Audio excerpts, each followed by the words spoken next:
Let's look at the intel. Bakhmut was never supposed to be a sector where darkness itself weaponized against you. But in this brutal urban siege, nightfall didn't conceal hostile movement. It illuminated it. The chilling reality of the Bakhmut meat grinder wasn't just the massive blast radius or the endless attrition. It was how modern urban warfare systematically hunted operators through frozen grids and shattered concrete that should have provided hard cover.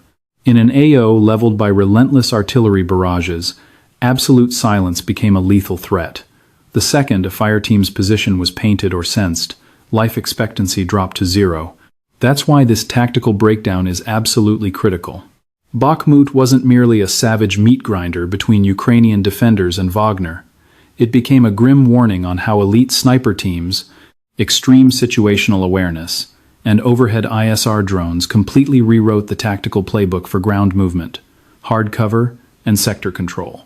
Once those battlefield dynamics shifted, the blood price for every single Russian advance escalated far beyond initial combat estimates.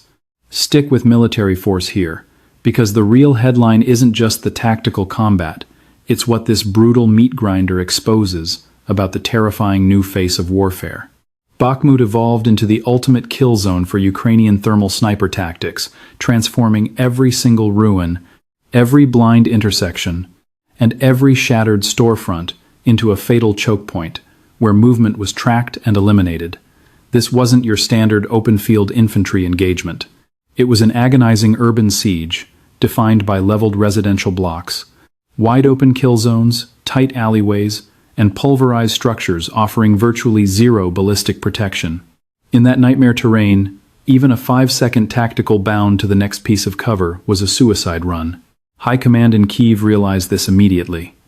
That's exactly why they deployed specialized sniper elements, mostly Tier 1 operators, not just to hold the perimeter, but to make every single Wagner assault agonizingly slow, brutal, and bloody. Their mission wasn't just dropping targets of opportunity. Their objective was weaponizing the crumbling city itself to crush enemy morale. Every stalled advance counted. Every confirmed Kia mattered. And every shattered Russian assault wave compounded the strategic toll until the breaking point simply couldn't be ignored anymore. Here's where the tactical overmatch really snapped into focus. The absolute game-winning hardware on this front line was advanced thermal optics, because combat in Bakhmut blindly raged through darkness, thick dust, artillery smoke, and sub-zero winter cold, where standard night vision failed completely. Weapon-mounted thermal scopes changed everything. They gave Ukrainian marksmen the power to paint thermal signatures through pitch-black, ruined cityscapes where the naked eye was completely blind. During the dead of winter, this lethality multiplied because the freezing concrete, shattered brickwork, and twisted metal across the AO registered significantly colder than the body heat of advancing infantry. That meant a hostile taking cover behind debris still flared like a beacon on the optics. A mercenary stacking inside a blown-out structure was instantly painted. Even a frantic sprint across a cratered avenue was enough to permanently expose a squad's flanking route. For Wagner PMCs, this completely shattered the tactical advantage of darkness.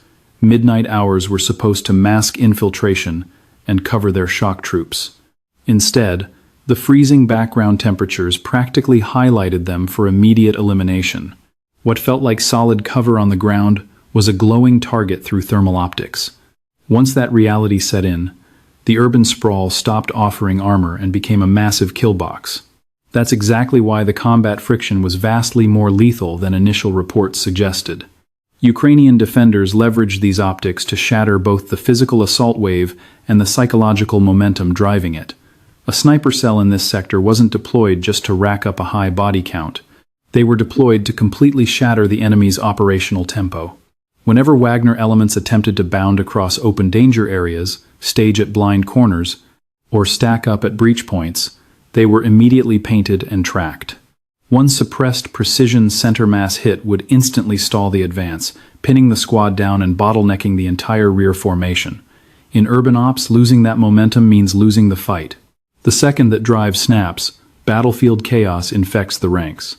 Assault troops freeze up, exfil routes dissolve, squad-level tactical control completely breaks down, and what was briefed as a lightning-fast breach degrades into a slow, painfully exposed slaughter under suppressing fire. That's the real strategic impact. Ukrainian marksmen weren't just neutralizing individual combatants on the board. Let's think about this. They fundamentally weaponized fear against the assaulting force. This is where advanced military tech starts dictating human behavior, not just raw casualty rates. The very cover Wagner PMCs relied on to survive the Bakhmut grinder actually turned them into glowing targets for Ukraine's midnight hunters. Darkness felt like cover. Wreckage felt like armor. The ruined urban zones looked perfect for Russian assault groups to push forward completely unseen. But modern thermal optics flipped that logic entirely. The ruins did not hide them, they framed them. The freezing winter battlefield exposed everything, sharpening the brutal contrast between human heat and dead stone. Here on the Bakhmut front, the battlefield itself actively turned against the Russian assault forces. Once that tactical reality locked in, we stopped asking who held the next bloody street corner. We started asking how Ukrainian forces weaponized the freezing cold, reaching much further than a single sniper shot. Thermal scopes completely erased the old advantage of nighttime operations. Darkness was no longer protection, it was pure exposure. You and I know snipers used to need a clear outline. Now, they do not even need to see a face. Glowing body heat was enough. A point man frozen behind rubble. Infantry hauling heavy tactical gear. Anyone pausing to scan a sector lit up as a massive heat source against the frozen concrete. That completely rewrote the rules of movement in Bakhmut after dark. Nighttime assaults used to let shock troops breach the line unseen, but thermal tech killed that advantage. Invisible to the naked eye, these squads were glowing targets through a thermal lens. Down in those shelled-out city sectors, where concrete walls were blown wide open, that Ukrainian advantage proved absolutely lethal. Listen. The tactical brief was not whether Wagner mercenaries could push at night, but if night ops even worked anymore. This is exactly where the modern battlefield started brutally punishing old Soviet infantry habits. The major shift we tracked? Concealment totally failed right when these assault units relied on it the absolute most. A bombed-out structure blocks regular vision, sure, but it rarely masks raw thermal heat. Piles of debris might hide a physical shape, but never a presence. Winter ops made this 10 times deadlier. The freezing background made every single human heat signature pop violently on screen. That handed Ukrainian Overwatch elements a massive tactical edge during these grueling urban nights. They locked down streets, alleys, and blown-out windows with confidence that standard night vision forces could never match. Our frontline reports show Ukrainian snipers dropping targets at several hundred meters in pitch black. We are logging multiple extreme long-range kill shots, but Bakhmut was not about breaking records. It was about establishing ruthless area denial, making Russian forces feel hunted every single time they moved a muscle. Once that psychological pressure locked in, crossing a 20-foot alley felt like a total suicide run. That relentless fear is what completely broke down their night assault capabilities. Let's analyze this together. For Wagner forces, stepping onto open ground was vastly more dangerous than they ever realized. A Russian squad rushing an intersection probably thought pure speed and darkness kept them secure. Fire teams sliding through ruins assumed the thick smoke and shattered walls would cover their advance. But on a thermal feed, every single fighter stood out bright white against the cold. That made tiny tactical adjustments incredibly easy to target. Pausing to regroup became a death sentence. Scanning the next sector just broadcasted their exact position. A heavy gunner lagging behind under massive weight became an instant priority target. Field commanders waving troops forward exposed themselves without even knowing it. In this brutal combat zone, the danger was not just taking incoming fire. The real terror was that these men never knew when the crosshairs were already on them. That paranoid uncertainty shattered unit morale before a trigger was ever pulled. When fear infects movement, tactical tempo dies. Thermal tech was no longer just racking up casualties, it was dictating enemy behavior. Wagner's infiltration routes became useless because the terrain funneled them straight into kill zones, heavily monitored by thermal sniper teams. In Bakhmut, those tight routes meant intersections, blown-out courtyards, collapsed doors, and tight passages between buildings. These were not random locations. We are looking at the exact choke points where Russian assault units had to stall. That made them incredibly easy to watch and brutally easy to punish. So even if an artillery strike missed wiping out the whole unit, it could stall the advance, scatter the squad, and pin the rest down in absolute terror. That is exactly why thermal optics decided this brutal fight. They did more than just let Ukrainian troops spot targets. They stripped away the oldest cover in combat, turning the black of night itself into a lethal trap. This brings us to how snipers and drones merged into one deadly system. Ukrainian snipers became apex predators in Bakhmut. Why? They stopped fighting as lone wolves and evolved into disciplined tactical units built on precision timing. They operated strictly in pairs. You had the trigger man, tasked with delivering pinpoint fire at the exact split second. Beside him sat the spotter, scanning the sector, ranging distances, tracking movement, and calling out the highest value targets. Splitting the workload like that dictated survival in urban combat. One shooter stayed locked on the scope while his partner controlled the battlefield. In a blasted city where threats popped from windows, dark alleys, and blown-out walls, that situational awareness meant more than the bullet itself. The real lethality of the duo was not just raw accuracy, it was total sector control. And that advantage multiplies the second we bring aerial assets into the fight. This setup let two grunts dominate a much larger combat zone than you might think. They were not just sitting in the rubble waiting for a clean target. They were reading the terrain, mapping patrol routes, predicting choke points, and applying pressure. A spotter picks up enemy patterns a lone sniper easily misses, like Russian troops cycling through a doorway, a squad bunching up near a wall, or a guy giving orders like a unit commander. This let the two-man team dictate the engagement, not just react. In Bakhmut, where choked streets and rubble turned every intersection into an ambush, that tactical awareness gave Ukrainian defenders a massive edge. Teams stayed lethal for days on end, conserving ammo and keeping their firing positions completely hidden. But when that disciplined ground game linked up with eyes in the sky, the traditional two-man sniper team ceased to exist. It became something much bigger. The game completely changed when these snipers tied into drone feeds. A hidden rifle became the killing end of a massive intelligence network. A drone soaring above Bakhmut spotted squads moving between buildings, tracking men into basements. It watched troops creeping through courtyards and pinned down exactly where assault elements regrouped. All that raw intel fed straight down to the sniper. Instead of hunting blind in an urban maze, the shooters waited for targets already tracked from above. It forged an unbroken kill chain. The drone spotted the advance. The ground team acquired the target. Then, they pulled the trigger when escape was impossible. That integration handed Ukrainian forces a nearly flawless, zero blind spot defense across the city. Combat operations no longer relied on a single line of sight. We had simultaneous overwatch from the sky and the dirt. That is why Wagner mercenaries faced a slaughter far worse than standard sniper fire. This rewrote sniper warfare in Bakhmut entirely. It was no longer about one lonely rifleman sitting in silence. It turned into a highly coordinated hunt, running on shared intel, smart targeting, and violent execution. A concrete building was no longer mere cover. It was a grid-square drones, scanned, and snipers dominated. A basement doorway was no longer a safe haven. It was a point where movement got spotted, locked, and violently punished. This tactical system blew traditional sniping out of the water, destroying the old reliance on a single sightline and a lucky window of opportunity. Here, Ukraine engineered a layered overwatch straight into the fight. You and I both know, when layered vision hits urban combat, attackers lose more than troops. They lose momentum, freedom, and operational rhythm. Which explains exactly why Wagner's brutal assault waves became so easy to shatter over time.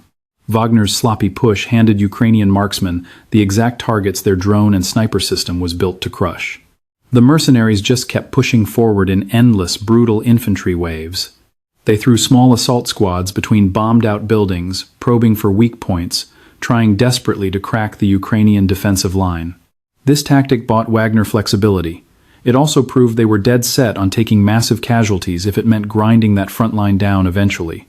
But here on the Bakhmut battlefield, that doctrine exposed a fatal flaw. Assault squads still crossed open terrain. They jammed into fatal choke points doorways, blown out intersections, ruined courtyards, and tight gaps between city blocks. Once Ukrainian drones locked on from above and ground fire dialed in, predicting every single enemy advance became dead simple. The critical issue wasn't simply Wagner's relentless wave of attacks. The real disaster for them? Their tactical loop funneled these men into the exact same kill zones over and over again. Right there is exactly how Ukrainian forces weaponized that repetition into sheer slaughter. Listen, what made these push vectors so lethal is that the Russians didn't actually pick them. In brutal urban warfare, infantry cannot just roam. They only push where standing walls permit, where heavy rubble acts as stairs, where structural gaps exist, and where any shattered street, doorway, stairwell, or courtyard offers a shred of cover to advance. This meant countless Wagner units were herded straight into highly predictable kill channels. The moment a channel got flagged, the Ukrainian defenders realized they didn't have to hold every single city block. They just had to lock down the exact bottlenecks the hostile forces were forced to navigate. Aerial drones monitored the approach vectors, elite snipers zeroed in on crossings, and high-tech thermals owned the dead of night. Suddenly, one tiny sector started creating massive operational delays across the board. This is how urban combat prioritizes intense pressure over sheer distance. Down in Bakhmut, that deadly pressure exploded wherever the maneuver space collapsed. Let's look at the hardest-hit sectors of this city for the clearest tactical evidence, particularly along those vital central arteries and the contested banks of the Bakhmutka River. Allied intelligence briefs branded sectors here as an absolute kill zone, where heavy Ukrainian sniper overwatch originating from fortified positions turned open ground into a slaughterhouse for advancing Russian troops. That term is crucial. It proves the combat zone wasn't universally lethal in the exact same manner.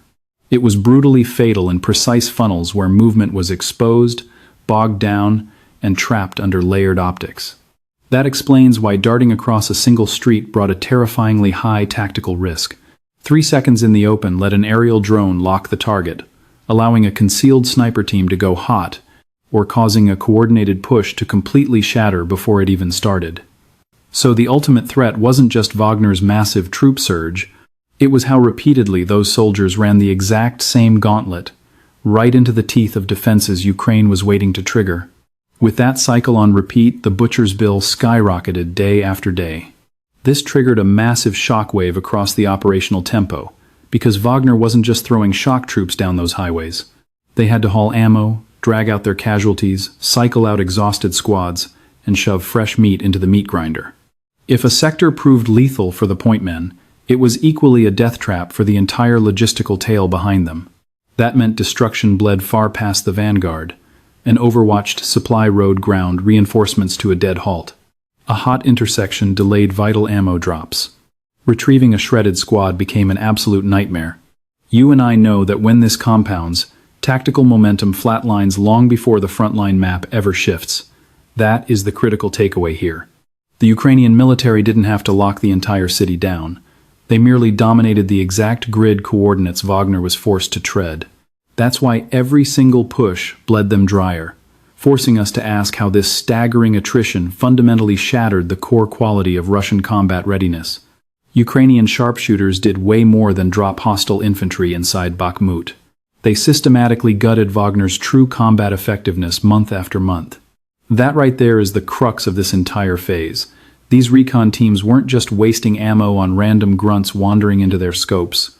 They hunted the high-value targets, keeping those assault squads from totally breaking apart. I am talking about squad leaders, heavy gunners, tactical coordinators, and anyone throwing hand signals during the breach. The second you erase one of those linchpins, the tactical damage far exceeds a single corpse in the dirt. It crippled their command, broke their fire discipline, and left the surviving ranks completely paralyzed in the fog of war. In close-quarters street fighting, where seconds dictate survival and avenues close fast, that command collapse spreads like a virus. And the moment a single devastating shot rewrites the entire squad's combat behavior, let's look at this frontline reality together. Sniper warfare is way more than just a body count. The real tactical damage comes from grinding repetition. The exact same brutal losses hammering advancing squads repeatedly throughout a massive months-long siege. If a lead element lost its commander, The next assault wave fell to rookies with zero tactical awareness and shaky nerves under intense enemy fire. Take out a heavy gunner, and that squad instantly loses critical suppressive fire right when they push forward. If the point man leading the breach drops hard, the whole column stalls at a choke point, clusters together as easy targets, or wanders blind through devastated concrete where every corner kills. That is how combat effectiveness bleeds out, inch by inch, day by day. You can shove fresh meat into the meat grinder, but replacing battlefield instinct and unit cohesion is nearly impossible. This tactical friction creates a catastrophic toll that raw casualty statistics will never accurately show. Ukrainian defenders made this a total nightmare because their designated marksmen refused to hold static positions. The moment a shot broke, that spotter-shooter team bounded upstairs, crashed through walls, or completely evacuated the sector before Russian artillery could even aim. Counter-sniper ops became impossible. Russian troops were not engaging a hardened bunker. They were hunting ghosts that struck hard, then instantly evaporated into the rubble.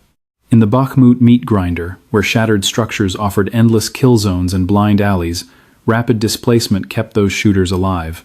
Russia finally seized Bakhmut in May 2023, but that 9-month siege extracted a massive blood price. Intelligence reports place Russian losses for this. Offensive at over 30,000 men, completely shattering Wagner as a functional assault force. Stick with me here. The real tactical victory of Ukraine's drone and sniper integration wasn't holding ground. It stalled the invasion, bogged down the front lines, skyrocketed the butcher's bill, and made Moscow's victory totally hollow. Bakhmut leaves us with far more than drone footage of a totally obliterated city center. It proves exactly how close-quarters combat is evolving on a micro-tactical level, but with massive strategic shockwaves. Armed with thermal optics, commercial drones, and deadly precision, Ukraine proved that outnumbered defenders bleed superior armies dry by dominating vision, pace, and urban terrain. This wasn't just about pulling the trigger. It was psychological warfare shattering momentum, maximizing combat fatigue, and making Wagner bleed for every single inch. Russia planted their flag in the ashes, but the brutal math of that victory exposed something critical. In modern urban warfare today, the force controlling intel and momentum can turn any shattered settlement into a long, incredibly brutal meat grinder. And you and I know this matters far beyond Bakhmut. Subscribe to Military Force for more unfiltered tactical breakdowns of the weapons, battlefields, and heavy artillery. Defining modern warfare.